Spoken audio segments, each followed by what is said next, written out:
Peggy 16.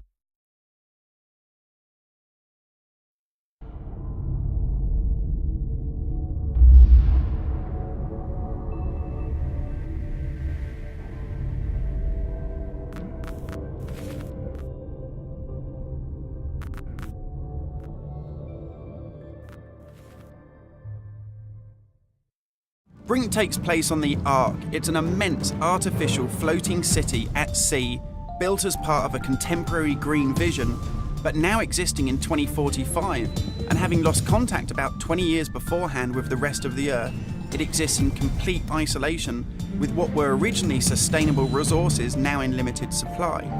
The result of this is that competing social factions have been thrown into an isolated and horrific conflict. We're heading to the Ark's airport. This was the original location that celebrities flew in and out of and had their photo opportunities, but it's also, because it's been deserted and disused for 20 years, the ideal location for me to show you a couple of the game's features in the absence of any enemies. Now, Brink uses those same familiar shooter controls that you're used to, but without the artificial constraints, because we've developed a new system that we're calling SMART. It stands for Smooth Movement Across Random Terrain.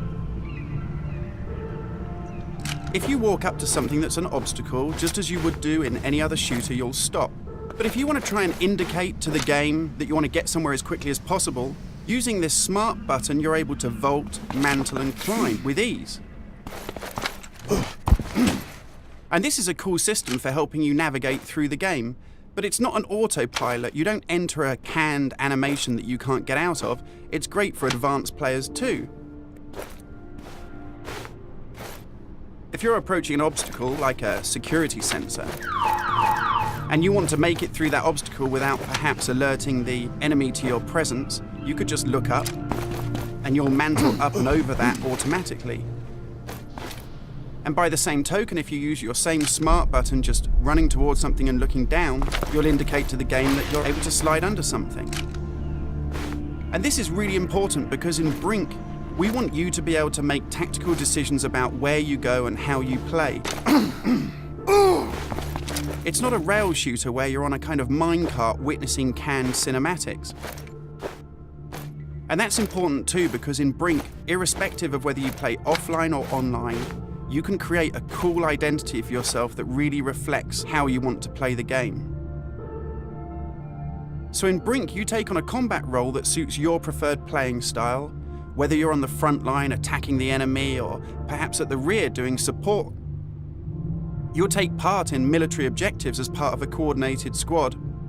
And when you complete these successfully, you'll earn experience points that allow you to unlock cool upgrades for your weapons, really cool abilities that suit the way that you want to play, and also cool outfits that reflect what a badass you are. And you can do this irrespective of whether you play offline in traditional single-player style mode with no internet connection, or play cooperatively with up to 7 friends, or go online and play fully where the entire game is full of strangers.